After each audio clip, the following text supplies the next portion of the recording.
কালকে হচ্ছে আমরা মোটামুটি মানে প্রজেক্টের ফাইল ফোল্ডার স্ট্রাকচার নিয়ে মোটামুটি একটু আলোচনা করছিলাম।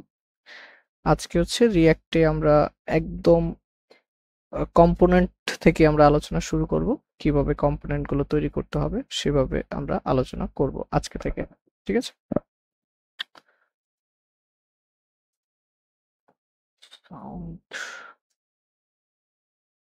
ওকে। রিয়াক্টে যদি কোনো প্রজেক্ট রান করতে হয় তাহলে কি কমান্ড দিতে হয় একটু বলেন তো? npm run dev npm run dev এটা দিলেও হবে, অথবা npx ভিট এটা দিলেও হবে। ঠিক আছে, একই কাহিনী কাজ করবে।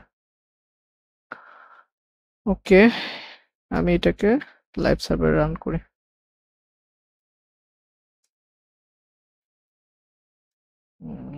দুটোকে পাশাপাশি করি। ওকে, আচ্ছা কম্পোনেন্ট, প্রথমত এখানে আপনাকে কম্পোনেন্ট বলে মানে একটা, কারণ রিয়াক্ট আমরা ইউজ করব কি জন্য? রিয়াক্ট হচ্ছে একটা ইউআই লাইব্রেরি। ঠিক আছে, এখানে আসলে ইউআইটা দেখতে কেমন হবে সেটা তৈরি করার একটা লাইব্রেরি। কোথায় বাটন হবে, বাটনের কালার কি হবে, বা দেখতে কতটা সুন্দর হবে কিনা, এই জিনিসগুলো আমরা তৈরি করব হচ্ছে রিয়াক্ট দিয়ে। ঠিক আছে, একদম কম্পোনেন্ট। যদি আমি সংজ্ঞাগত দিক থেকে বলি যে কম্পোনেন্ট কি, কম্পোনেন্ট হচ্ছে রিয়াক্টের একটা কোর কনসেপ্ট। ঠিক আছে, যেটা কিনা আমার ইউআইর যে এলিমেন্টগুলো তৈরি করতে আমাকে হেল্প করবে। ঠিক আছে, আরো যদি টেকনিক্যাল টার্মে বলি, কম্পোনেন্ট হচ্ছে অন কাইন্ড অফ একটা স্পেশাল ফাংশন। ঠিক আছে, আচ্ছা এখানে ফাংশন বললে একটু ভুল হবে, যে কম্পোনেন্ট তৈরি করা যায় দুইটা ওয়েতে। ঠিক আছে, রেকর্ডিং তো হ্যাঁ করছি। কম্পোনেন্ট যদি আমি বলি, কম্পোনেন্ট তৈরি করা যায় দুইটা জিনিস দিয়ে। একটা হচ্ছে আমরা যে জাভাস্ক্রিপ্টে যে ফাংশন সিনট্যাক্স আছে, সেই ফাংশন সিনট্যাক্স দিয়েও আমরা কম্পোনেন্ট তৈরি করতে পারি। আরেকটা ভাবে কম্পোনেন্ট তৈরি করতে পারি, সেটা হচ্ছে যে জাভাস্ক্রিপ্টে যে ক্লাস সিনট্যাক্স আছে, ঠিক আছে, এই ক্লাস সিনট্যাক্স দিয়েও আমরা ফাংশন মানে সরি কম্পোনেন্ট তৈরি করতে পারি। ঠিক আছে, এই দুইটা জিনিস প্রথমত মাথায় রাখতে হবে, যে কম্পোনেন্ট তৈরি করা যাবে কয়টা ওয়েতে বলেন তো? একটা হচ্ছে দুইটা, একটা হচ্ছে ফাংশন দিয়ে, আরেকটা হচ্ছে কি দিয়ে? ক্লাস দিয়ে। যদি ফাংশন দিয়ে তৈরি করেন কোনো কম্পোনেন্ট, তখন সেটাকে বলে ফাংশনাল কম্পোনেন্ট। আর যদি কোনো কম্পোনেন্ট ক্লাস দিয়ে তৈরি করেন, তাহলে সেটা আমরা বলি হচ্ছে ক্লাস কম্পোনেন্ট। ঠিক আছে, এই জন্য যদি কখনো ইন্টারভিউতে বলে যে রিয়াক্টে কম্পোনেন্ট তৈরি করা কি শুধু ফাংশন দিয়ে করা যায়, অ্যান্সারটা না, এটা ক্লাস দিয়েও করা যায়। এখন কথা হচ্ছে তাহলে দুইটা আছে, আমরা কোনটা দিয়ে করব? ঠিক আছে, যে কোনটা দিয়ে আমরা কম্পোনেন্ট বানাবো। কম্পোনেন্ট কি বা দেখতে কেমন একটু পরে আসছে, দুইটা টার্ম মনে রাখেন।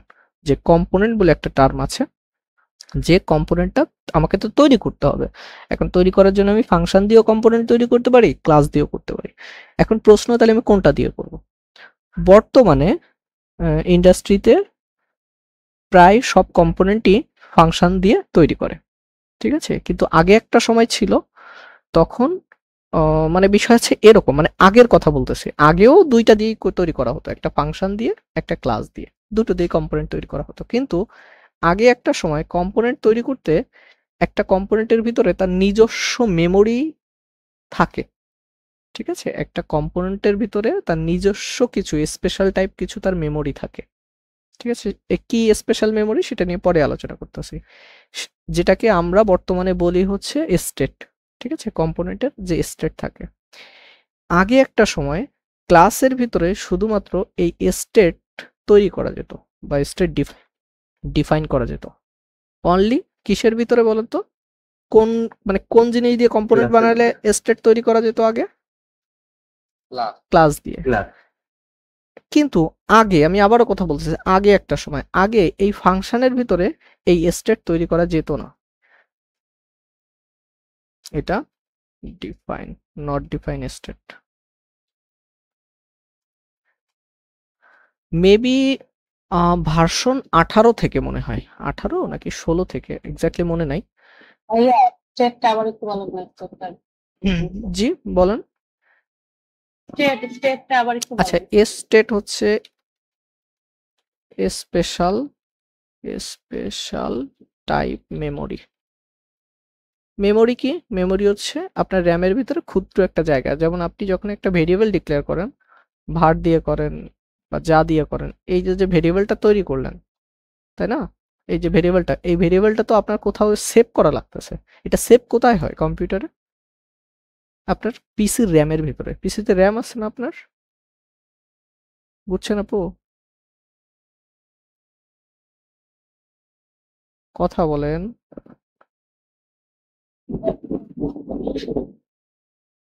আচ্ছা, এইটা ওই মেমোরি, ঠিক আছে? এরকম স্পেশাল টাইপ কিছু মেমোরি যেটা ক্লাসের ভিতরে। এখন এটা দিয়ে কি হয় সেটা আমরা পরে আলোচনা করি। এইটুকু শুধু জানি যে একটা স্পেশাল টাইপ মেমোরি যেটাকে আমরা স্টেট বলে ডাকি।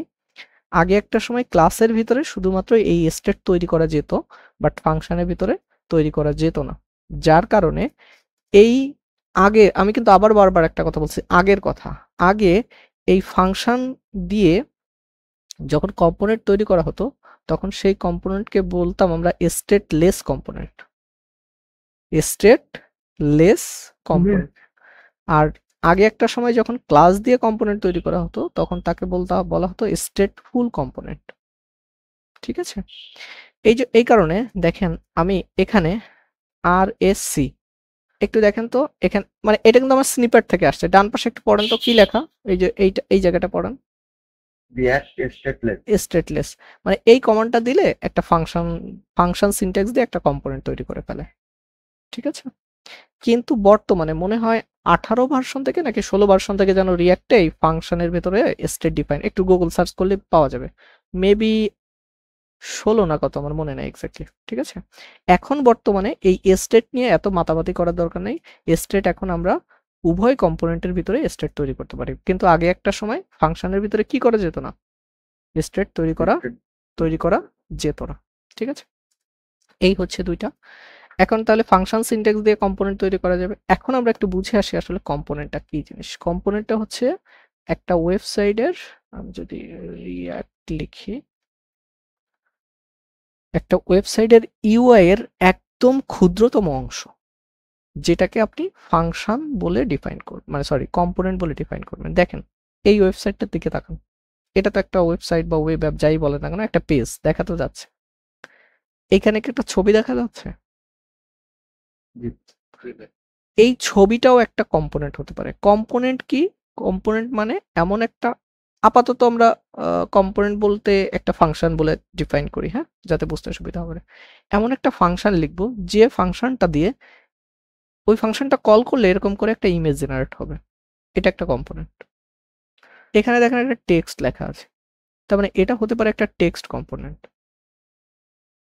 এখানে দেখেন এই যে পুরো একটা সার্চ, এটা হতে পারে একটা সার্চ বক্স, মানে ছোট্ট একটা অংশ, যে অংশটা একটা ফাংশন কল করলে তৈরি হয়ে যাবে। আবারও বলতেছি, আমি কিন্তু আলোচনা করতেছি কোন আলোকের বেসিসে বলেন তো? ফাংশন তো দুই ভাবে করা যাবে। কই গেল কলম? এই যে আমি যে কথাগুলো এখন বলতেছি এগুলো সব ফাংশন দিয়ে বলতেছি। এখন বর্তমানে ক্লাসে তেমন কেউ করে না, তবে ক্লাসের যে পুরনো যে ওয়েব অ্যাপগুলো আছে সেগুলো অনেক, মানে যারা আসলে মাইগ্রেট করে নাই তারা এখনো ওই ক্লাস বেসে তৈরি আছে। ঠিক আছে? যদি আপনি কোনো পুরনো অ্যাপ্লিকেশনে কাজ করেন তখন দেখা যাচ্ছে আপনার ক্লাস বেস ফাংশন, মানে ক্লাস বেস কম্পোনেন্টেও কাজ করা লাগতে পারে। এই জন্য আপনাকে শেখার ক্ষেত্রে দুটোই শেখা দরকার। ঠিক আছে? বাট আমরা এখন আলোচনা করতেছি ফাংশন কম্পোনেন্ট অর্থাৎ ফাংশনাল কম্পোনেন্ট নিয়ে। তার মানে আমরা ফাংশনাল কম্পোনেন্টে কিভাবে ডিফাইন করতে পারি? এখানে যদি বলি এই কম্পোনেন্ট ব্রেকডাউন করার দুইটা ওয়ে আছে। ঠিক আছে? ব্রেকডাউন করার দুইটা ওয়ে। একটা ওয়ে হচ্ছে একদম ছোট লেভেলে ভাগ করে ফেলা। মনে করেন এখানে দেখেন একটা ইমেজ, আমি যদি যাই এই ইমেজ, আপনি এমন একটা কম্পোনেন্টের কথা ভুলে যান, এমন একটা ফাংশন লিখবেন যে ফাংশনটা কল করলে একটা ইমেজ তৈরি হবে। এটা, এই যে এটা একটা, আমি এইটুক দিয়েই বুঝাই, এই যতটুকু স্ক্রিনে দেখাচ্ছে।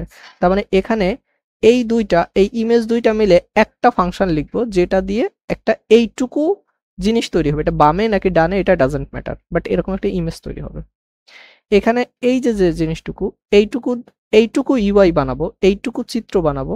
আচ্ছা আমাকে একটু বলেন তো ভাই, এই যে যে এই যে যে জিনিসটুকু আছে, এই জিনিসটুকু বানাতে এইচটিএমএল এর কি কি ট্যাগ লাগবে?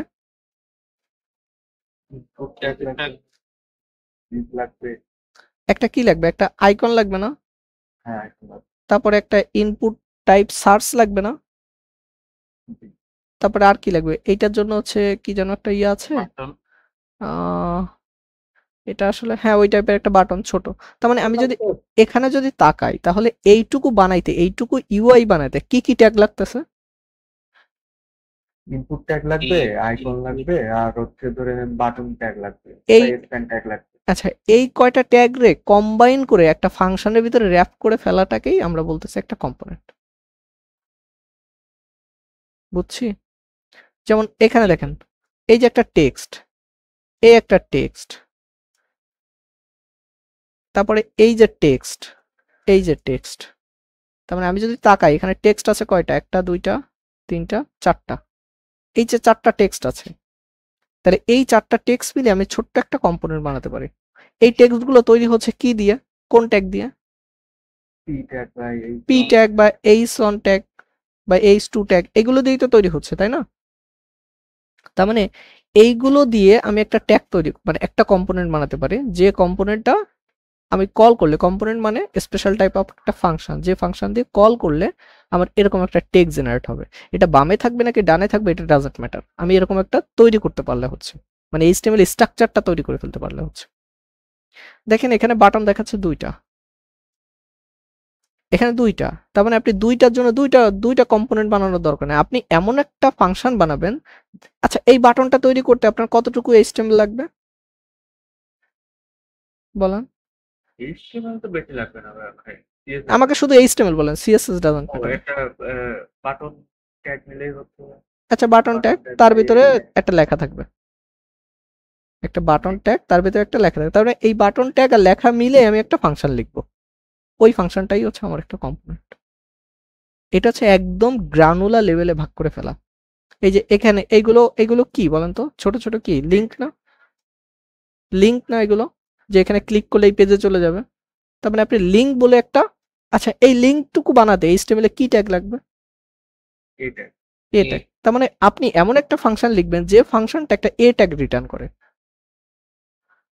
ভাই এই কনসেপ্ট কি ক্লিয়ার হইছে? আবারও বলতেছি, ফাংশন ডিফাইন করার দুইটা ওয়ে আছে, ঠিক আছে?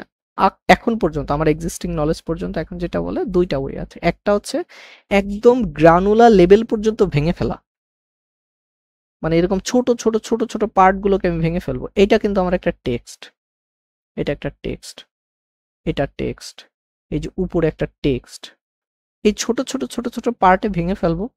ভেঙে ফেলানোর পরে এবার এই সমস্ত পার্টগুলো জোড়া দেব, জোড়া দিয়ে আমার পুরো ইউআই বানাবো। এটা হচ্ছে একটা ওয়ে, ঠিক আছে? এটাকে বলে হচ্ছে এটা হচ্ছে অ্যাটমিক না কি যেন এরকম একটা টার্ম আছে, ঠিক আছে? আমি ভুলে গেছি, মানে সহজ কথা আপনি বুঝে নেন, এটা একটা ওয়ে। আরেকটা ওয়ে আছে যে ভাই আমি এত বড় এত ঝামেলার ভিতরে আমি যাব না, এত ছোট ছোট লেভেলে আমি ভাঙ করতে পারবো না, তখন আরেকটা ওয়ে আছে, সেটা হচ্ছে আমার ক্রস বাটন। এই যে আপনি কি করতে পারেন, আপনি এত টুকরো টুকরো ভাগে ভাগ না করে আপনি কি করলেন, ভাই আমি এইটুকু মিলে একটা ফাংশন লিখবো। এটা কই গেল? এই যে আমি এতটুকু জুড়ে একটা ফাংশন লিখবো, যে ওই ফাংশনটা কল করলে এতটুকু ইউআই তৈরি হবে। আমি এতটুকু জিনিস বলে একটা ফাংশন লিখবো, যে ওই ফাংশনটা কল করলে এই এই এইচটিএমএল টুকু জেনারেট হবে বা এইটুকু এই ইউআই টুকু তৈরি হবে। আমি আরেকটা ফাংশন লিখবো যেটা লিখে আমার এইটুকু, এটা অবশ্যই এটা আর এটা অনেকটাই এক, এরকম একটা জেনারেট হবে। তার মানে এই যে মানে অনেকগুলো জিনিস একবারে কম্বাইন করে আমি আরেকটা মানে এই আরেক স্টাইলে কম্পোনেন্ট বানাচ্ছি। এইটুকু কি বুঝছি ভাই বলেন? দুই ভাবে করতে পারেন, একদম গ্রানুলার লেভেলে ভেঙে ভেঙে ভেঙে ভেঙে করতে পারেন, ঠিক আছে? কম্পোনেন্ট কি? কম্পোনেন্ট হচ্ছে আপনার ইউআই এর ছোট্ট একটা অংশ, মানে যতটুকু অংশ আপনি দেখতে পারবেন। এখন এই কম্পোনেন্টটুকু আমাদের তৈরি করতে হবে কিভাবে? তৈরি করা যাবে ক্লাস দিয়েও করা যাবে, ফাংশন দিয়েও বানানো যাবে। ঠিক আছে? আমরা শিখবো ফাংশন দিয়ে। ঠিক আছে? এবার দেখেন, এবার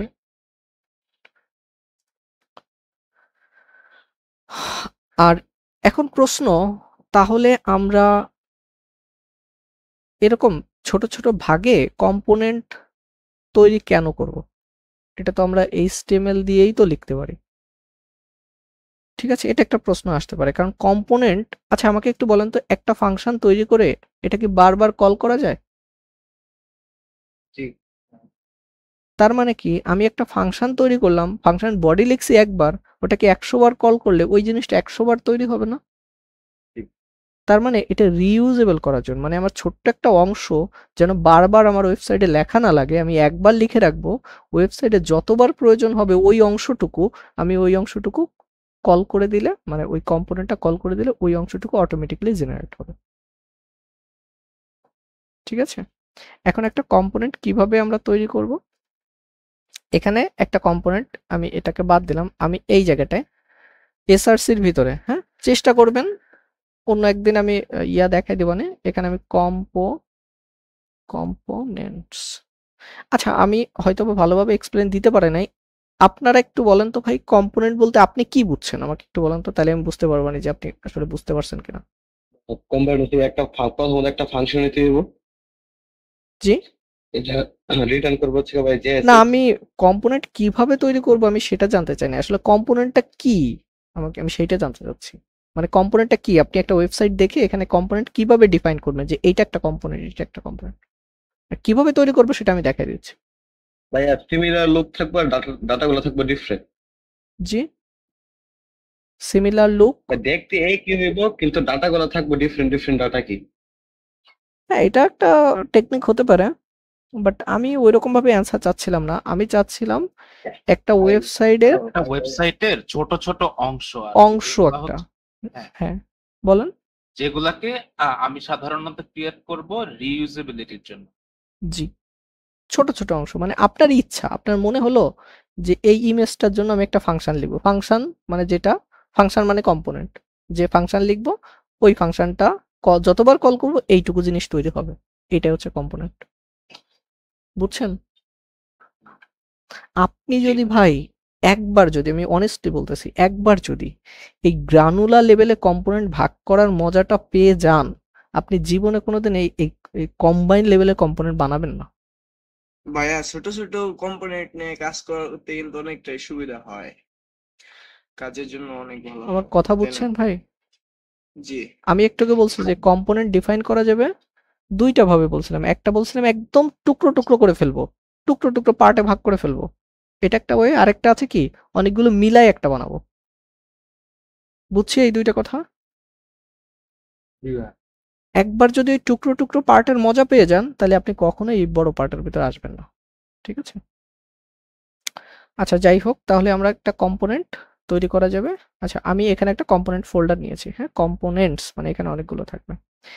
সব সময়ের জন্য চেষ্টা করবেন, ঠিক আছে, সব সময়ের জন্য কম্পোনেন্টের নামটা যখন এর ভিতরে তৈরি করবেন, এই কম্পোনেন্ট তার ভিতরে আরেকটা ফোল্ডার নেবে। অনেকভাবে করা যায়, আমি একটা স্টাইল দেখা দিচ্ছি। মনে করেন আমি একটা টেস্ট কম্পোনেন্ট তৈরি করব। কি কম্পোনেন্ট? টেস্ট। আচ্ছা টেস্ট না, আমি এখানে মনে করেন একটা টেক্সট কম্পোনেন্ট তৈরি করি, টেক্সট। তাহলে ফোল্ডারটার নামটা দিব টেক্সট, TEXT। এটা বড় হাত ছোট হাত ডাজন্ট ম্যাটার। এখানে ফোল্ডারের নাম, এখানে আরেকটা বানাই, তাহলে নিচে নিচে থাকবে না, এখানে বানাই হচ্ছে মনে করেন ইমেজ। ঠিক আছে? একটা কম্পোনেন্টস ফোল্ডার, তার ভিতরে ফোল্ডারের নামটা দেখেন, এই যে নামটা দিছি এটা বড় হাত নাকি ছোট হাত দিয়ে শুরু করছে? এটা ডাজন্ট ম্যাটার, আপনি যে কোনো কিছু দিয়ে দিতে পারবেন, কোনো সমস্যা নেই। এই আমি মনে করেন টেক্সট কম্পোনেন্ট নিয়ে কাজ করতেছি, এইটার ভিতরে খুলবো, খোলার পরে এইটার ভিতরে ফোল্ডারের যে নাম সেই নাম অনুযায়ী TEXT ডট, যেহেতু ভিড দিয়ে প্রজেক্ট করতেছি, কম্পোনেন্টের এক্সটেনশন অলওয়েজ JSX হবে। কি হবে? JSX। ঠিক আছে? এখন কম্পোনেন্ট তৈরি করা যাবে দুই ভাবে। একটা তৈরি করা যাবে ফাংশন দিয়ে, একটা তৈরি করা যাবে ক্লাস দিয়ে। ফাংশন দিয়ে যদি তৈরি করতে হয় তাহলে এইখানে একটা ফাংশন কিওয়ার্ড লিখতে হবে, তারপরে text ফাংশনের নামটা লিখতে হবে, তারপরে প্যারেনথেসিস দিতে হবে এবং এইটার ভিতরে মাস্ট বি আপনাকে কিছু রিটার্ন করতে হবে। রিটার্নটা হতে হবে JSX। ঠিক আছে? আমি মনে করেন এখানে একটা ট্যাগ দিলাম p tag, this is p tag. এখন এই যে ফাংশনটা, এটা কি আপনি ডিফারেন্ট কোনো ফাইলে ইউজ করেছেন? এখন এইটা কি, এটা আমি ইউজ করি নাই। এখন ইউজ কি আমি এই ফাইলের ভিতরে করব এরকম কোনো আমার মন মানসিকতা আছে? না। নেই। যদি আমার মন মানসিকতা থাকে যে এই ফাংশনটা, কম্পোনেন্টের কথা ভুলে যান, আমি এখানে কম্পোনেন্ট লিখি নাই, মনে করেন এখানে কি লিখছি, একটা ফাংশন। এই ফাংশনটা যদি আমার এই ফাইলে, এই যে ফাইলের ভিতরে আছি, এই ফাইলের ভিতরে যদি ইউজ করতে চাই তাহলে আমি এটাকে এক্সপোর্ট করার প্রয়োজন নাই। এক্সপোর্ট ইম্পোর্ট নিয়ে আমি আপনাদের ডিটেলস একদিন একটা ক্লাস নিয়েছিলাম, একটু দেখে নিন। ঠিক আছে? কিন্তু যদি আমার মনে হয় যে এই জিনিসটা আমি এখানে ইউজ করব না, অন্য কোনো ফাইলে ইউজ করব, অন্য কোনো ফাইলে ইউজ করব, তখন আপনাকে এখান থেকে এটাকে এক্সপোর্ট করে দিতে হবে। কি করে দিতে হবে? এক্সপোর্ট করতে হবে। এক্সপোর্ট করার অনেকগুলো পদ্ধতি আছে, তার ভিতরে দুইটা পদ্ধতির কথা বলতেছি। একটা হচ্ছে ডিফল্ট এক্সপোর্ট, একটা হচ্ছে নেমড এক্সপোর্ট। ঠিক আছে? তার মানে আপনি এখানে এরকম করতে পারেন, আমি এটাকে ডিফল্ট এক্সপোর্ট করতেছি, তার মানে হচ্ছে এক্সপোর্ট ডিফল্ট ওই কম্পোনেন্ট বা এই ফাংশনটার নাম। আপাতত আমরা একটু মাথায় রাখি, কম্পোনেন্ট হচ্ছে একটা স্পেশাল টাইপ অফ ফাংশন। ঠিক আছে? এটাকে আমি এখানে তৈরি করলাম, এটা হচ্ছে একটা ফাংশন তৈরি করছি। এই ফাংশনটাকে আমাকে ইউজ করতে হবে। ইউজ করতে হবে আমি অন্য ফাইলে ইউজ করতে পারি, অথবা অন্য ফাইলে ইউজ করার আমার সম্ভাবনা থাকতে পারে, সেই চিন্তা করে এই ফাংশনটাকে আমি এখান থেকে এক্সপোর্ট করে রাখছি। এখন আপনাদের কাছে প্রশ্ন, আমি ফাংশন এক্সপোর্ট করছি তার মানে কি এই ফাইলে এই ফাংশনটা কল করতে পারবো না? পারবো তো ভাই। পারবো। তার মানে আমি এখানে আশঙ্কা করতেছি যে এই ফাংশনটা অন্য ফাইলে আমি ইউজ করতে পারি ভবিষ্যতে, সেই সম্ভাবনা থেকে আমি এটাকে এক্সপোর্ট করে রেখে গেছি। যদি ইউজ করলি করলাম, না করলে না করলাম। ঠিক আছে? এক্সপোর্ট করে গেলাম। এখন আমার কাছে কোনো কারণে মনে হচ্ছে এই ফাংশনটা আমাদের অ্যাপ্লিকেশনের এন্ট্রি পয়েন্ট কোনটা, যেখান থেকে আমাদের অ্যাপ্লিকেশন শুরু হবে? main.jsx। এই main.jsx এর ভিতরে অ্যাপ নামক একটা কম্পোনেন্ট, ঠিক আছে, সেই কম্পোনেন্টটা এখানে আছে, মানে একটার সাথে একটা লিংক করতেছে। এখন দেখেন এই জায়গাটা, এই যে অ্যাপ কম্পোনেন্ট, এই কম্পোনেন্টের ভেতরে এই জায়গাটা এসে আমি রিটার্নের জায়গায় আমি আমার ওই কম্পোনেন্টের নাম কি, টেক্সট, আমি এটাকে ডিফাইন করে দিলাম।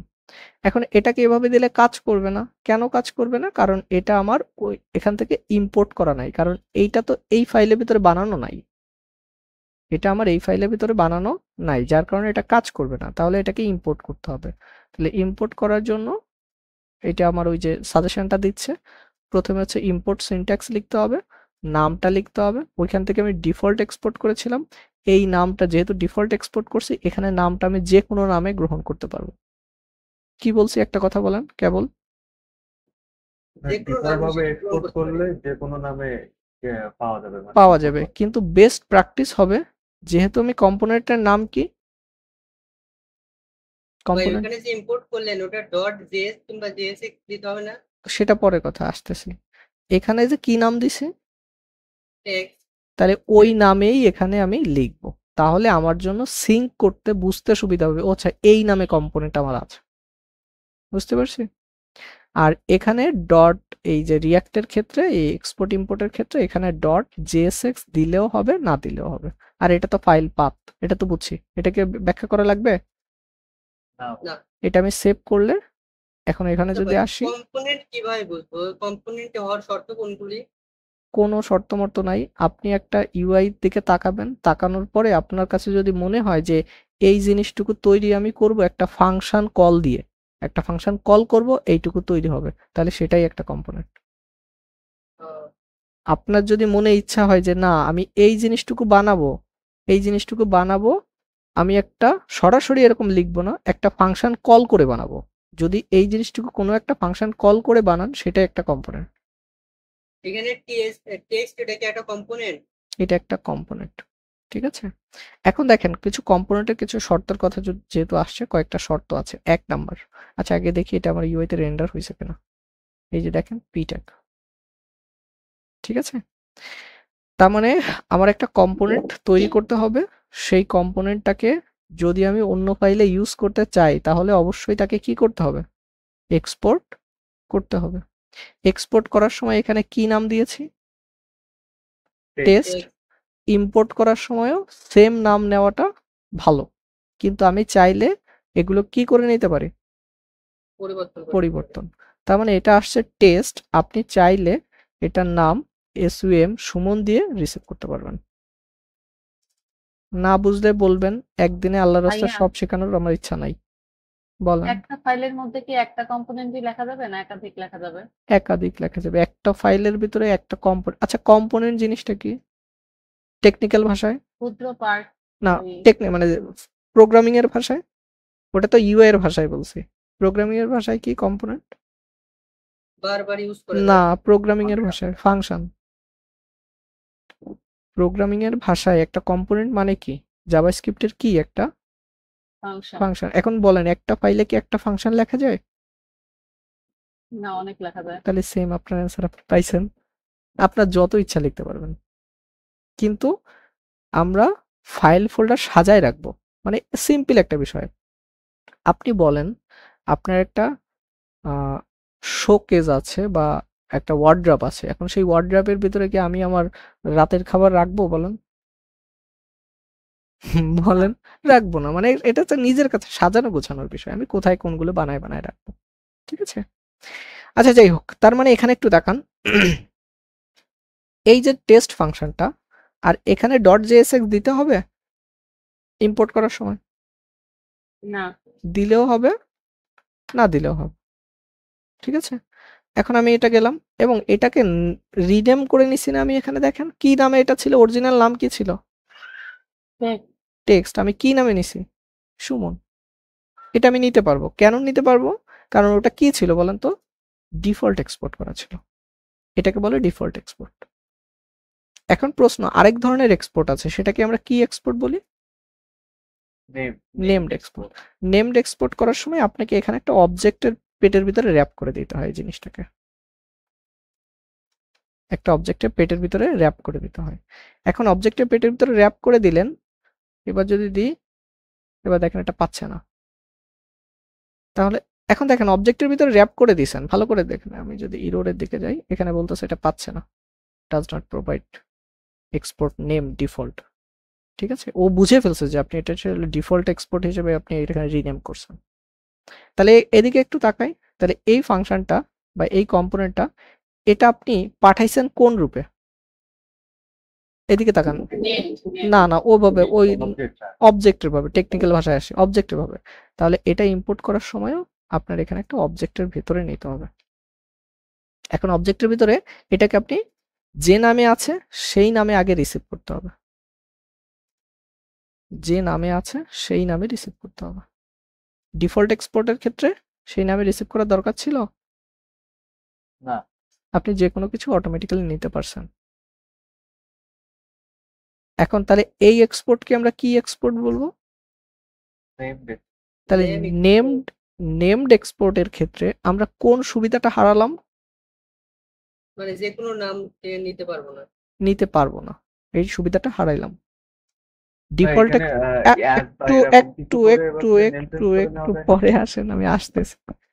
প্রথম কথা হচ্ছে নেমড এক্সপোর্টের ক্ষেত্রে, সরি ডিফল্ট এক্সপোর্টের ক্ষেত্রে আমরা সরাসরি রিনেম করে নিতে পারছি, আর সরি ডিফল্ট এক্সপোর্টের ক্ষেত্রে। আর নেমড এক্সপোর্টের ক্ষেত্রে এটাকে অবশ্যই অবজেক্টের মতো করে এরকম ডিস্ট্রাকচার করতেছেন। আপনি কিন্তু আসলে ডিস্ট্রাকচার করছেন ভাই, এদিকে একটু বোঝেন। এখানে কি দিছেন? এটা কি একটা অবজেক্ট পাঠিয়েছেন না? আচ্ছা দেখেন এই জায়গাটায়, আমি জানি না এটা করবে কিনা, দেখি টি নামে নিলাম, মনে হয় নেবে না, মনে হয় এটা কেমনে এখন বের করি আমি?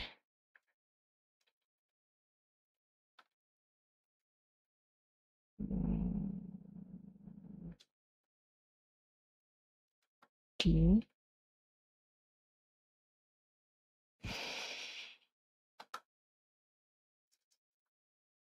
নেবে কি দেখে নি,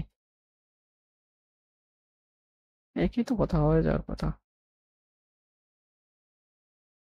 আর যাই হোক, হচ্ছে না। হয় কিনা ঘাটাঘাটি করে দেখতে হবে, চেষ্টা করলে পারা যাবে। আচ্ছা, এখানে যেটা বলতেছিলাম, দেখেন এখানে আপনি রিনেম করার অপশন, এই সুবিধাটা হারাইছেন, কিন্তু আসলে হারান নাই, এটাকে আপনি রিনেম করতে পারবেন। ঠিক আছে, এটাকে আপনি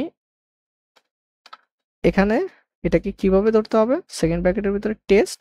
এখন এই টেস্টটাকে এখানে অ্যাজ বলে একটা কিওয়ার্ড আছে, অ্যাজ মানে রূপ, কোন রূপে দেখতে চান। এখানে মনে করেন সুমন লিখে দিলাম, এবার দেখেন সুমন নামে দিলাম, এবার আশা করি পাবে। পাইছে? কি বুঝলেন বলেন? তার মানে এখানেও কি রিনেম করার সুবিধা আছে নেমড এক্সপোর্টে? আছে একটা জি। কিওয়ার্ড করতে হবে। তার মানে অ্যাস মানে রূপ, মানে কোন রূপে দেখতে চান, এই ট্যাগটাকে আপনি কোন রূপে দেখতে চান, বা এই জিনিসটাকে কোন রূপে দেখতে চান। ঠিক আছে, এখন আসেন কম্পোনেন্ট হওয়ার কয়েকটা শর্ত। ফার্স্ট শর্ত, একটা কম্পোনেন্ট তৈরি করলে অবশ্যই সেই কম্পোনেন্টের নামের প্রথম অক্ষর বড় হাতে হতে হবে। এই কম্পোনেন্টের প্রথম অক্ষরের নাম কি হতে হবে? বড় হাত। যদি আমি এই কম্পোনেন্টটা অন্য কোনো ফাইলে ইউজ করতে চাই, তাহলে অবশ্যই তাকে এক্সপোর্ট করতে হবে। আপনার মনের ইচ্ছা, সেই এক্সপোর্ট আপনি ডিফল্ট করবেন নাকি নেমড করবেন, আপনার ইচ্ছা, বাট এক্সপোর্ট করতে হবে যদি অন্য ফাইলে ইউজ করতে চাই। আর কম্পোনেন্টের ফাইল স্ট্রাকচার মানে এই এক্সটেনশন, ফাইল এক্সটেনশন কি হতে হবে ভিটের ক্ষেত্রে? JSX। চাইলে এটা কনফিগার করা যায়, বাট এটাই এভাবে দেওয়াটা বেটার, JSX। আচ্ছা, একটা কম্পোনেন্ট আমি এখান থেকে, এখন জানি না এটা আসলে নিবে কিনা, আনডিফাইন।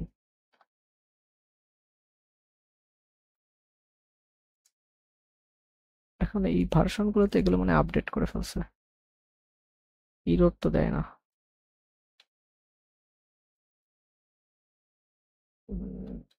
নাল, এই নালের একটা স্পেশাল কেস আছে, এটা অন্য এক সময় দেখাবানি আমি। ঠিক আছে, এটা যাই হোক, আসতেছে না। যাই হোক, কম্পোনেন্টকে মাস্ট বি রিটার্ন করতে হবে, এই কম্পোনেন্টকে মাস্ট বি রিটার্ন করতে হবে। কি রিটার্ন করতে হবে? JSX রিটার্ন করতে হবে। কি রিটার্ন করতে হবে? JSX। আসলে না, এই কম্পোনেন্টকে মাস্ট বি রিটার্ন করতে হবে, রিঅ্যাক্ট এলিমেন্ট রিটার্ন করতে হবে। কি রিটার্ন করতে হবে? একটা React কম্পোনেন্টকে মাস্ট বি রিটার্ন করে, JSX না, রিঅ্যাক্ট এলিমেন্ট। একটা কম্পোনেন্টকে মাস্ট বি রিঅ্যাক্ট এলিমেন্ট তৈরি মানে রিটার্ন করতে হবে। একটা রিঅ্যাক্ট এলিমেন্ট কিভাবে তৈরি হয় বা কিভাবে বানাতে হয়? আচ্ছা, আমরা HTML এলিমেন্ট কিভাবে বানাই জাভাস্ক্রিপ্ট দিয়ে? document.create element document dot create element element, এইটা দিয়ে আমরা এখানে নাম বলে দিই না যে কি ট্যাগ চাই, আমি পি ট্যাগ চাইলে পি ট্যাগ, এই সন থাকলে এই সন। এটা কি আমরা একটা এলিমেন্ট তৈরি করি না? ঠিক তেমনি রিঅ্যাক্টের ক্ষেত্রে প্রত্যেকটা কম্পোনেন্টকে রিটার্ন করতে হবে একটা রিঅ্যাক্ট এলিমেন্ট। আর রিঅ্যাক্ট এলিমেন্ট তৈরি করার জন্য রিঅ্যাক্ট ডট ক্রিয়েট এলিমেন্ট আছে, এইটা দিয়ে আপনার এই ফাংশনটা দিয়ে, এই ফাংশনটা কল করে আপনার রিঅ্যাক্ট এলিমেন্ট তৈরি করে দিতে হবে। এখন এরকম ফাংশন কল দিয়ে আমরা রিঅ্যাক্ট এলিমেন্ট তৈরি করাটা আমাদের জন্য খুবই কমপ্লেক্স একটা বিষয়, যার কারণে এই মাঝখানে আমরা থার্ড পার্টি একটা মাধ্যম ইউজ করি, যেটা হচ্ছে ব্যাবেল। যে আমরা এখানে যদি কখনো এরকম করে JSX কি একটা HTML এর মতো করে একটা মার্কআপ সিনট্যাক্স, ঠিক আছে, মনে করেন আপনি লিখবেন, আসলে লিখবেন HTML এর মতো, চিন্তা করবেন HTML, কিন্তু আসলে ওটা HTML না, এটা একটা জাভাস্ক্রিপ্ট। তার মানে মনে করেন আপনি এখানে লিখতেছেন এইস অন, এখানে এইস অন, এখানে দিলেন হচ্ছে হেডিং, এই যে হেডিং, এই যে জিনিসটা আপনি দিলেন, এটাকে আমরা রিঅ্যাক্টের ভাষায় এটা দেখতে HTML, বাট এটা HTML না, এইটা হচ্ছে বিহাইন্ড দ্য সিন, এটা হচ্ছে একটা জাভাস্ক্রিপ্ট। ঠিক আছে, এটা JSX। এই জিনিসটা আপনি রিটার্ন করছেন, এই জিনিসটা বিহাইন্ড দ্য সিন এই জিনিসটা ইনপুট আকারে এখানে চলে যায়। ঠিক আছে, মানে এরকম ভাবে যায় না, আমি বোঝার জন্য বলতেছি।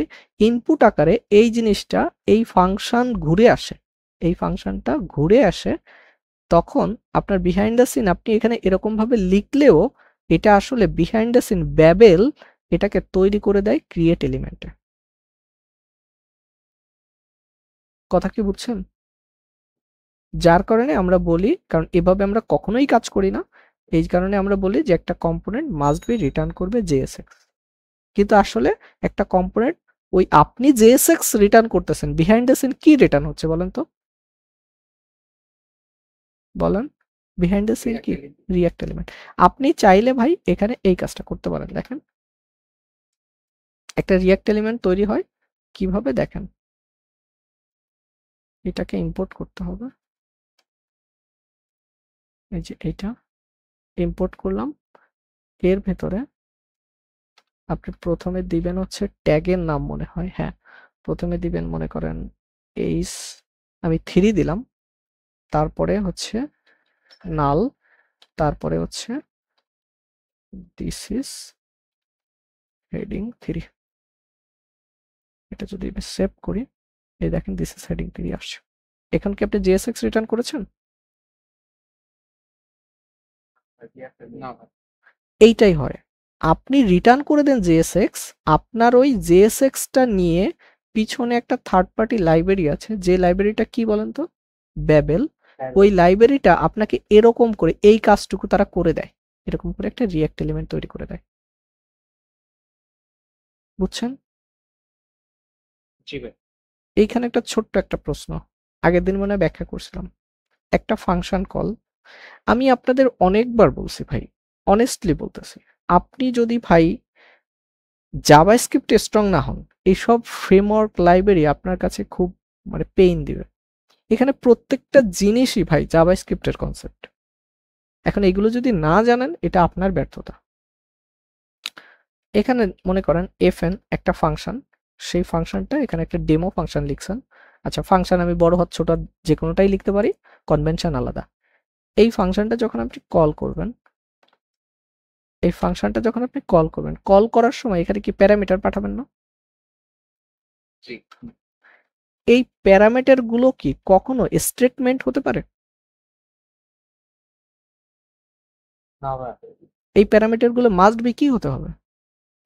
এক্সপ্রেশন হতে হবে। যার কারণে আপনি জেএসএক্স এর ভিতরে কখনো ইফ এলস ইউজ করতে পারবেন না, কারণ ইফ এলস একটা স্টেটমেন্ট, নট এক্সপ্রেশন।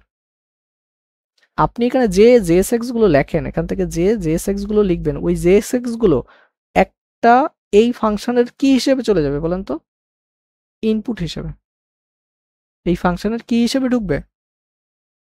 ইনপুট হিসেবে। তার মানে আপনার জেএসএক্স এর ভিতরে যদি আপনার এক্সপ্রেশন মানে স্টেটমেন্ট লেখা থাকে, তাহলে সেই স্টেটমেন্টও তো একটা ফাংশনের ইনপুট হিসেবে ঢুকে যাচ্ছে, তখন আপনাকে ইরর মারবে।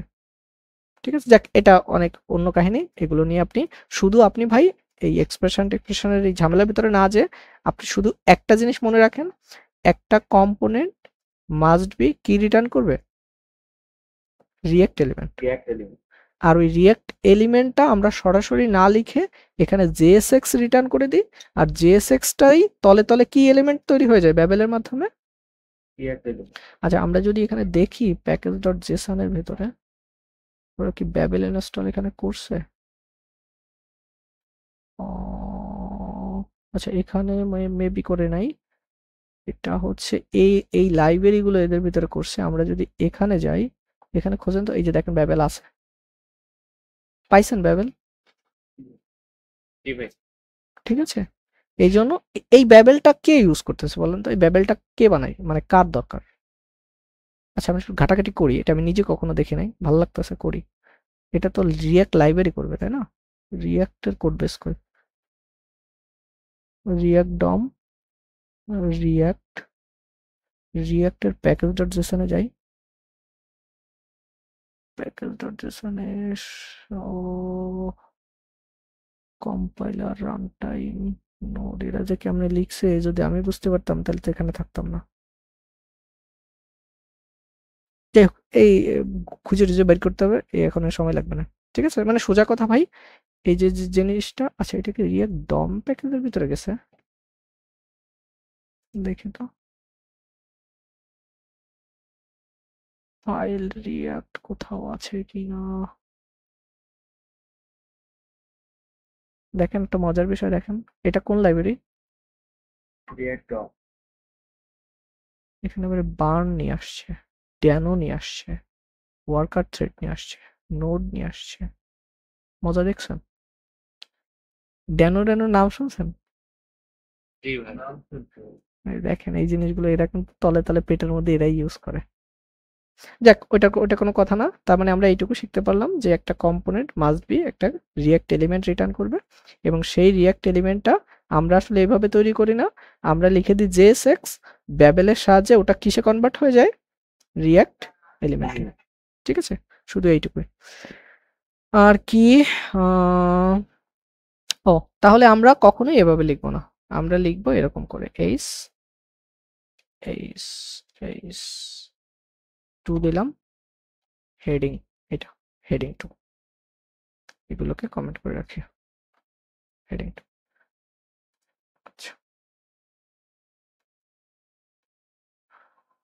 তার মানে এটা এখানে হেডিং 2 আসতেছে। এবার আসেন, এই যে রিটার্নটা, মনে করেন আপনি মাথার ভিতরে এইটুকুই রাখেন, একটা কম্পোনেন্ট মাস্ট বি রিয়াক্ট এলিমেন্টও না, আপনি মনে রাখেন একটা কম্পোনেন্ট মাস্ট বি কি রিটার্ন করতে হবে আপনাদের ভাষা অনুযায়ী, JSX। আপনাদের ভাষা অনুযায়ী কি রিটার্ন করতে হবে, JSX, কিন্তু তলে তলে কি চলে যায়, রিয়াক্ট এলিমেন্ট। আচ্ছা, এই যে রিয়াক্ট এলিমেন্টটা, মানে সরি JSX-টা, এই JSX-টা যদি অনলাইনে হয়, এটা লিখতে কয়টা লাইন আপনি ইউজ করছেন? একটা লাইন। যদি এটা এক লাইন হয় তাহলে এখানে ফার্স্ট ব্র্যাকেট দিতে হবে না, এখানে ফার্স্ট ব্র্যাকেট দিতে হবে না। আমি এখানে ফার্স্ট ব্র্যাকেট দিছি যেহেতু আমার প্রিটিআর সেটআপ করা আছে। দেখেন আমি এটা যখন সেভ করব, প্রিটিআর বলতেছে এটা তো আননেসেসারি, এটা দেওয়ার দরকার নাই। দেখেন ওটা তুলে দিছে সেভ করার সাথে সাথে। তার মানে যদি এটা আপনার মাল্টি লাইন হয়, কি লাইন, মাল্টি লাইন, মানে মাল্টি লাইন বলতে, আচ্ছা আমি এটাকে এইভাবে বুঝাই, দেখেন ডিপ দিলাম, এবং এই ডিপের ভিতরে আমি মনে করেন একটা পি ট্যাগ দিলাম, এখানে লিখলাম this is P tag.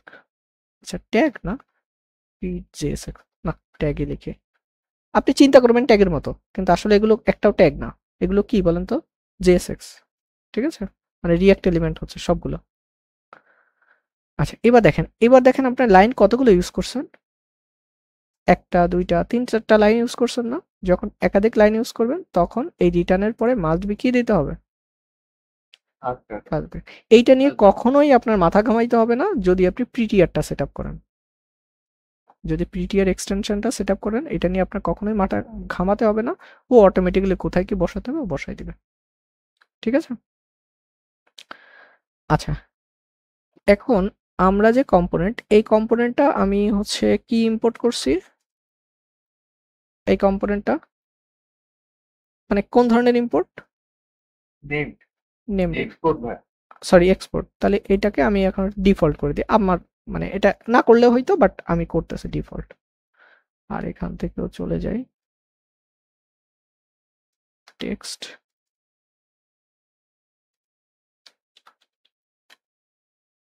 Text, text. একটা জিনিস দেখবেন, মজা দেখবেন, এই ফাংশনের এই যে কম্পোনেন্টটা অরিজিনালি কি ফাংশন, মানে আমি যেটা বলতে চাচ্ছি, এই যে কম্পোনেন্ট বানাইছে এটা তো জন্মগতভাবে জাভাস্ক্রিপ্টের নিয়ম অনুযায়ী এটা কি একটা ফাংশন না? আচ্ছা, এইটা যখন আপনি কল করার ওয়েটা, আপনি দেখেন কলটা আপনি এভাবে করলেও হবে, জাভাস্ক্রিপ্টের নিয়মে যদি আপনি কল করেন। এবার কোন নিয়মে কল করছে, একদম পিওর জাভাস্ক্রিপ্টের নিয়মে না? যদি আপনি কল করেন দেখেন ইউআই ঠিকই আসছে, কোনো ইরর নাই, দেখেন কনসোলে এভাবে আসছে। কিন্তু রিয়াক্ট বলে যে আপনি এভাবে কল করবেন না, আপনি কল করবেন আপনারা যে ট্যাগগুলো ইউজ করেন সেই ট্যাগের মতো করে। আমরা একটা পি ট্যাগ যদি লিখি তাহলে পি ট্যাগটার কি থাকে, একটা ওপেনিং আর একটা কি ক্লোজিং থাকে না? ঠিক তেমনি আপনি এরকম করে কল করবেন।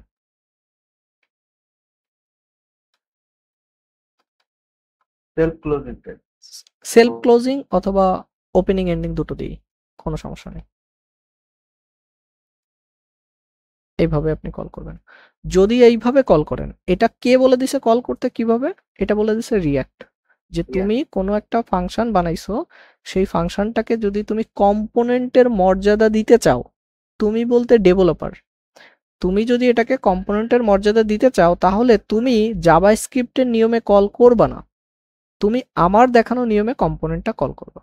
যদি তুমি তোমার নিয়মে, মানে তুমি যদি জাভাস্ক্রিপ্টের নিয়মে কল করো, তাহলে তোমার জেএসএক্স যা আছে আমি রিটার্ন করে দেবো, এটা কোনো সমস্যা নাই। কিন্তু রিঅ্যাক্টের যে সুযোগ সুবিধা, ফাংশনাল, স্টেট, প্রপস, এগুলো তুমি ইউজ করতে পারবা না। বুঝছি আমার কথা? এই জন্য আমরা কখনোই এটাকে নর্মাল ভাবে কল করব না, রিঅ্যাক্টের ওয়েতে কল করব। এখন আমরা একটু দেখি এটা কাহিনীটা কি হয়। দেখেন, এটা তো আসলো, এইটা কি, আমরা এটাকে কি বলতেছি? কনস্ট্যান্ট এ, আমি একটা নাম দিলাম, এইটা এইভাবে কল করছি, কনসোল লগ এ করছি।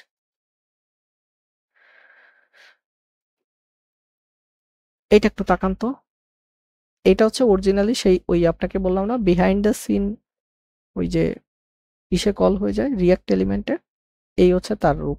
এদিকে একটু তাকান, আপনি এটাকে কিভাবে কল করেছেন? মানে JSX আচ্ছা, এইটাকে রিঅ্যাক্টের ওয়েতে কল করি। রিঅ্যাক্টের ওয়েতে কল করার নিয়ম কি? ট্যাগ আর closing ওপেনিং ট্যাগ আর আছে। ক্লোজিং। আচ্ছা, সেলফ ক্লোজিংও হতে পারে, বাট ইও হতে পারে, আপনার ইচ্ছা। এটার নাম দিয়ে দিই বি, আর এখানে দিলাম বি। এক্স্যাক্টলি তিনটা কেন আসলো? আসলে তো দুইটা। তাহলে প্রথম কোনটা? ফাংশন দিয়ে যেটা করা হয়েছিল, মানে আর JS এর মানে এটা জাভাস্ক্রিপ্টের নিয়মে কল। আর পরেরটা রিঅ্যাক্টের নিয়ম তো একটু খোলেন, টাইপ কি? কি আর এইটা হচ্ছে কোন টাইপে করছিলাম? এটা হচ্ছে জাভা রিঅ্যাক্টের নিয়মে। পরেরটা এটা খোলেন, টাইপ কি? Text function. ফাংশনের এরিয়া ফাংশন টাইপ কি? ফাংশন। এই হচ্ছে মেইন ডিফারেন্স। যখন এটা টাইপটা এই ফাংশন হয়, তাহলে রিঅ্যাক্টের সমস্ত পাওয়ারফুল কাজ করতে পারে। বুঝছেন? দেখেন এই দুটো ডিফারেন্স। এটা টাইপ ডিভ, নরমাল ডিভ। কেন ডিভ? কারণ এখানে আপনি প্রথম এলিমেন্টে ডিভ দিছিলেন।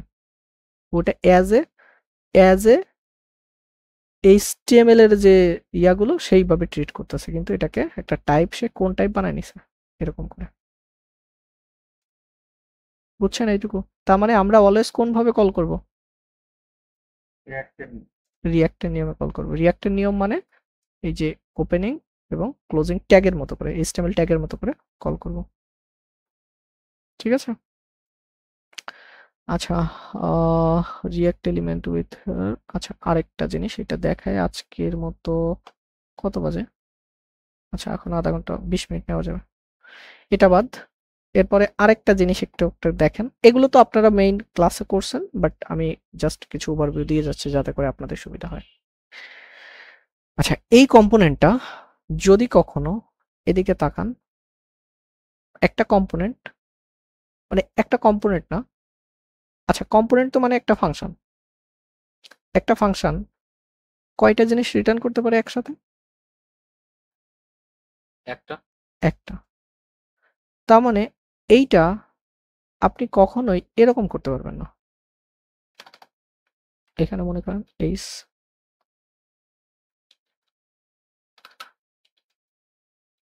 দিস ইজ হেডিং, এরকম করতে পারবেন না। তাহলে এখানে বিহাইন্ড দ্য সিন দুইটা জিনিস রিটার্ন হয়েছে, এটা একটা জিনিস, এটা একটা জিনিস। জাভাস্ক্রিপ্টের কনসেপ্ট, বাট এখানে আপনি রিটার্ন হয়ে যাচ্ছেন দুইটা। এখন আপনি বলতে পারেন ভাই এটা কার্লি ব্র্যাকেট দিয়ে তো আপনি র্যাপ করতেছেন, তাহলে তো একটা না। রিঅ্যাক্টের মানে রিঅ্যাক্ট বলছে ভাই আপনি যখন রিটার্ন করবেন এরকম করে দুইটা জিনিস রিটার্ন করতে পারবেন না, কারণ এখানে দুইটা এলিমেন্ট চলে যাচ্ছে। একটা এলিমেন্ট, একটা এলিমেন্ট। এলিমেন্ট যাচ্ছে কয়টা? দুইটা। এখন এই দুইটা এলিমেন্টকে আপনাকে বানাতে হবে যে কোনো একটা এলিমেন্টে। তখন আপনি কষ্ট করে কি করতে পারেন, এই জায়গাটায় আপনি নতুন করে একটা ডিভ ইন্ট্রোডিউস করতে পারেন এটা, তাহলে ওই ডিভের পেটের ভিতরে এইটা ঢুকছে। এখন এটা প্রকাশ করার জন্য আমি একটা ক্লাস দিলাম, আমার নামে দিলাম। এই জায়গাটা একটু তাকান,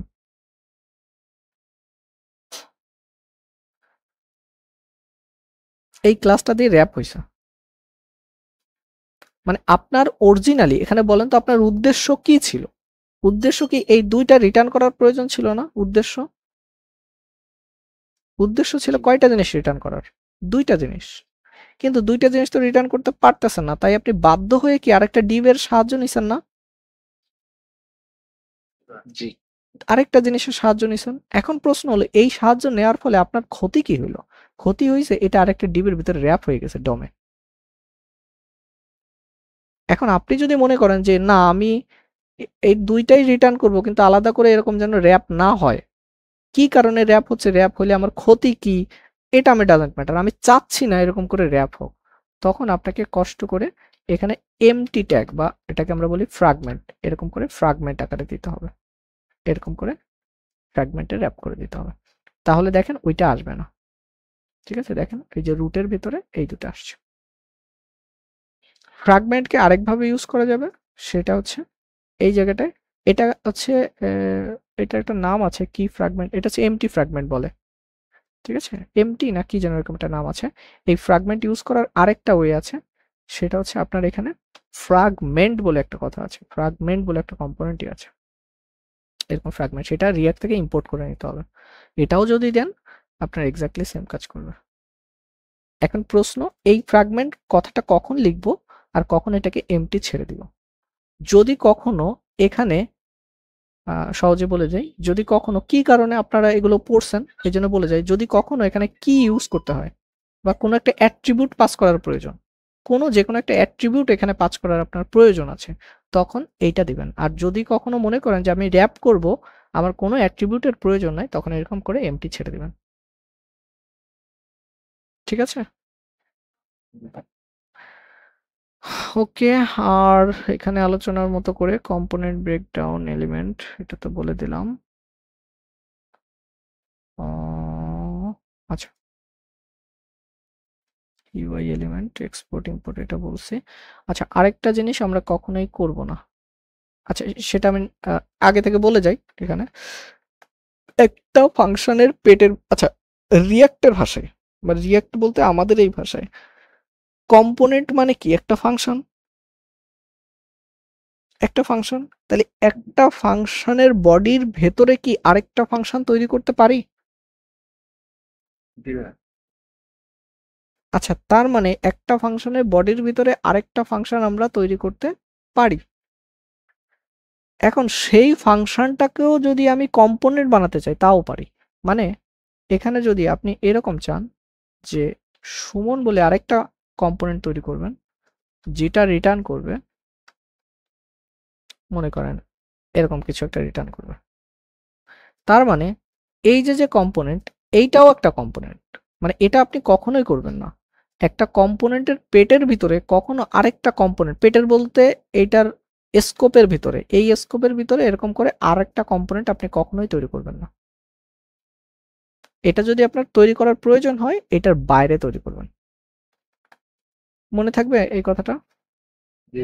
একটা কম্পোনেন্টের এই স্কোপের ভিতরে আরেকটা কম্পোনেন্ট তৈরি করবেন। আপনি কিন্তু ফাংশন তৈরি করতে পারেন, মানে এটাও তো ভাই ওয়ান কাইন্ড অফ ফাংশন, কিন্তু এটাকে যদি আপনি কম্পোনেন্টের মর্যাদা দিতে চান, কম্পোনেন্টের মর্যাদা দিতে গেলে এটার নামের প্রথম অক্ষর কি হইতে হবে?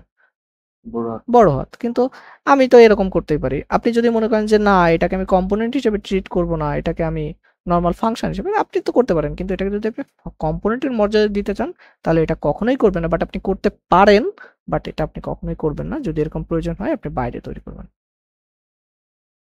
দিলে কি কোনো এরর দিবে ভাই? না, এরর দিবে না, কিন্তু বড় হইলে অনেক সময় এখানে স্কোপিং এর সমস্যা হতে পারে। এটা রিঅ্যাক্টের ডকুমেন্টেশনে স্পষ্ট করে বলা আছে, এর ডকুমেন্টেশনে স্পষ্ট করে এখানে বলা আছে।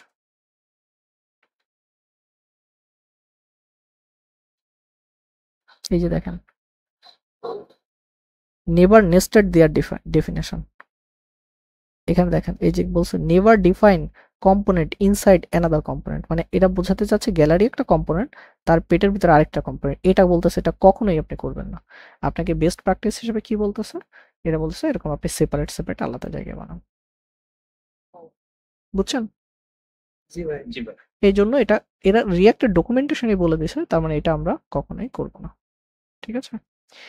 আর ছোট্ট একটা জিনিস, এটা আমার নিজের ধারণা থেকে বলতেছি। আমি জানি না এটা কতটুকু 100% সত্যি কিনা, বাট আমার নিজের ধারণা থেকে আমি বলতেছি এই কারণে, রিয়াক্টে আগে একটা সময় স্টেট ডিফাইন করার জন্য ক্লাস কম্পোনেন্ট ইউজ করা হতো, তাই না? এটা কিন্তু আপনাকে ইন্টারভিউতে বলতে পারে। বর্তমানে ভাই আগে রিয়াক্টে কম্পোনেন্ট তৈরি করার জন্য কি ক্লাস ইউজ করা হতো না স্টেট ডিফাইন করার জন্য? জি ভাই। এখন বর্তমানে ক্লাসেও করা যায়, আবারও আপনি নতুন ডকুমেন্টেশনে, এটা কি রিয়াক্টের একটা ওল্ড ডকুমেন্টেশন ছিল, এটা কি জানেন আপনারা কেউ? জি ভাই, মানে রিয়াক্ট কিন্তু এটা হচ্ছে 18 যখন ভার্সন রিলিজ হয়, মনে হয় 18 থেকে, তখন এদের ওয়েবসাইটটা এটা পাল্টায় নতুন একটা বানায়। পুরনো এদের ওয়েবসাইটও আছে, পুরনো একটা ডকুমেন্টেশন আছে। এটা কি নতুন না পুরাতন ভাই? এটা নতুন ডকুমেন্টেশন। এই নতুন ডকুমেন্টেশনে আমি কোথাও পাই নাই, কোথাও ওরা ক্লাস দিয়ে মানে কম্পোনেন্ট তৈরি করছে, কোথাও আমি পাই নাই। আছে কিনা জানি না, ঘাটাঘাটি করছিলাম, পাই নাই। সব কম্পোনেন্ট ওরা কি দিয়ে বানাইছে? ফাংশন দিয়ে। পুরনো ডকুমেন্টেশনে দুই ভাবেই বানানো আছে, ক্লাস দিয়েও আছে, ইয়েও আছে। এখন প্রশ্ন হলো ওরা কেন ক্লাস কম্পোনেন্ট থেকে সরে এসে সবাইকে উদ্বুদ্ধ করতেছে ফাংশনাল কম্পোনেন্ট তৈরি করার জন্য? আপনাকে ইন্টারভিউতে প্রশ্ন করছে, বলেন আপনার অ্যান্সার কি হতে পারে? এটা কি একটা জেনারেল কোশ্চেন না? বলেন যে ভাই আগে তো ওইটাও বানাতো, হ্যাঁ। কিন্তু নতুন ডকুমেন্টেশন কোথাও বলা নাই, তাহলে এটা কেন ওরা এটা প্রমোট করতেছে না? এখনো তো এটা কাজ করে, কেন করতেছে না? এটা আমার ধারণা, আমি যেটা মানে আমার ক্ষুদ্র জ্ঞানে যেটা বলে, একটা ক্লাস তৈরি করতে যতটুকু কমপ্লেক্সিটি বলেন আর যতটুকু মেমোরির কথা বলেন, ডেভেলপারের পার্সপেক্টিভ না, ডেভেলপারদের লিখতে সহজ, ডেভেলপারদের এটা বুঝতে সহজ, এইটার জন্য না। একটা ক্লাস তৈরি করলে ওইটার যে পরিমাণ বিহাইন্ড দ্য সিন কমপ্লেক্সিটি তৈরি হয় বা বিহাইন্ড দ্য সিন মেমোরি খরচ হয়, একটা ফাংশন তৈরি করতে তার থেকে তুলনামূলক বহু কম মেমোরি লাগে। এটা আমার ধারণা থেকে বলতেছি, বুঝছেন আমার কথা? হ্যাঁ ভাই। জি ভাই। একটা ক্লাস তৈরি করতে বিহাইন্ড দ্য সিন, এটা তো ভাই তৈরি করতে ওদের পিছনে কোনো না কোনো টেকনোলজি তো কাজ করতেছে। এই জাভাস্ক্রিপ্টের পিছনে একটা ক্লাস তৈরি করার যে টেকনোলজি, যে যতটা মেমোরি টেমোরি খরচ হয়, কিন্তু একটা ফাংশন তৈরি করতে মেমোরির পরিমাণ খুবই কম লাগে। যার কারণে ওরা ওখান থেকেই সরে আসছে যে ক্লাস কম্পোনেন্ট দিয়ে করলে আমার কম্পোনেন্ট ভারী হয়ে যাচ্ছে, কম্পোনেন্ট লেভেল অনেক ভারী হয়ে যাচ্ছে। যার কারণে ওরা ওইটাকে আর প্রমোট করে নাই, ওরা সব সময়ের জন্য প্রমোট করতেছে। এটা আমার নিজের ব্যক্তিগত ধারণা,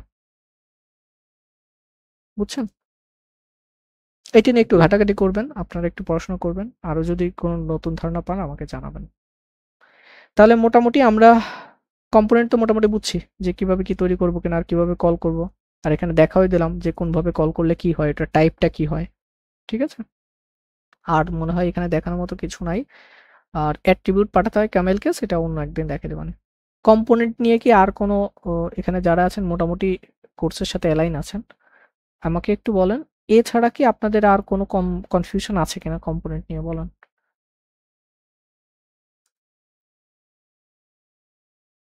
না ভাই আপাতত নেই।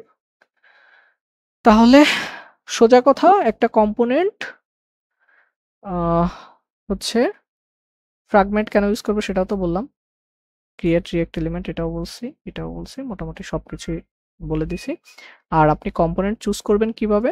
কম্পোনেন্ট চুজ করবেন আপনার ইউআই দেখে, ইউআই এর ছোট ছোট পোর্শন দেখে দেখে আপনি কম্পোনেন্ট ডিফাইন করবেন যে কোন পোর্শনের জন্য কম্পোনেন্ট বানাবেন। অর্থাৎ কম্পোনেন্ট মানে একটা ফাংশন কল, যে ফাংশন কলটা করলে আপনার ছোট্ট একটা ইউআই রিটার্ন হয়। আচ্ছা একটা জিনিস একটু বলে দিই, একটা কম্পোনেন্টের ভিতরে দুইটা পার্ট থাকবে, দুইটা বলে, বাট আমি বলতেছি একটা কম্পোনেন্টের ভিতরে তিনটা পার্ট। বেসিক্যালি 2টা পার্ট, বাট বোঝার জন্য বলতেছে এটা 3টা পার্ট। Part 3 part, 3 part. একটা হচ্ছে লজিক্যাল পার্ট, লজিক পার্ট, আরেকটা হচ্ছে ইউআই পার্ট, আরেকটা হচ্ছে স্টাইল পার্ট। স্টাইল পার্ট দেখেন, আমরা যখন নর্মালি HTML CSS প্রজেক্ট করি, তখন আমাদের কি HTML ফাইল একটা থাকে, জাভাস্ক্রিপ্ট ফাইল কি আলাদা থাকে কিনা, জি ভাই, আলাদা থাকে, CSS ফাইল আলাদা থাকে। তার মানে আমরা পুরো সেপারেট থাকে না, HTML এক জায়গায়, CSS আরেক জায়গায়, আর লজিক এক জায়গায়। 3টা কয় জায়গায় থাকে? 3 জায়গায়। রিঅ্যাক্টর কম্পোনেন্টের ক্ষেত্রে এই জিনিসটা মাথায় রাখবেন, এটা ভালো প্র্যাকটিস হবে। রিঅ্যাক্টর কম্পোনেন্টের ক্ষেত্রে ওই 3টা জিনিসকে একটা জায়গায় বাইন্ড করে ফেলবেন। কয়টা জায়গায়? একটা জায়গায়। মানে বেসিক্যালি এটা 2টা পার্ট, বাট আমি বোঝানোর জন্য 3টা বলতেছি। একটা হচ্ছে লজিক্যাল পার্ট, একটা হচ্ছে ইউআই পার্ট। ইউআই পার্ট মানে হচ্ছে যতটুকু আপনার এই স্ক্রিনে দেখা যাবে, সেটা হচ্ছে রিটার্নের ভিতরে JSX। এইটুকু হচ্ছে আপনার ইউআই পার্ট। এইটুকু পার্ট কি? UI part. আর এই যে উপরে যে পার্টটুকু, এই পার্টটুকুতে আপনি এই ইউআইটার জন্য যদি কোনো ক্যালকুলেশন করা লাগে, এই ইউআই পার্টটুকু বানানোর জন্য যদি কোনো জাভাস্ক্রিপ্ট ক্যালকুলেশন প্রয়োজন হয়, তাহলে সেই পার্টটুকু আপনি এই জায়গাটায় ডিফাইন করবেন, এই জায়গাটায়। আর এই ইউআই এর স্টাইল করার জন্য আপনি চাইলে এই জায়গাটায়, এইটার ভেতরে অথবা এই ফোল্ডারের ভিতরে আলাদা করে CSS লিখবেন। মানে আপনার একটা কম্পোনেন্টের ভিতরে আসলে, এই কম্পোনেন্টের একটা কম্পোনেন্টের ভিতরে আসলে এই কম্পোনেন্টের ইউআই দেখতে কেমন হবে, এই কম্পোনেন্টের জন্য কি কি লজিক আছে সব এক জায়গায় থাকবে, এই কম্পোনেন্টের স্টাইল কি হবে সব এক জায়গায় থাকবে। এই নীতিটা মেনে কাজ করুন। একটা কম্পোনেন্টের স্টাইল কেমন হবে তাও এই ফোল্ডারের ভিতরে থাকবে, এই এক জায়গায় থাকবে।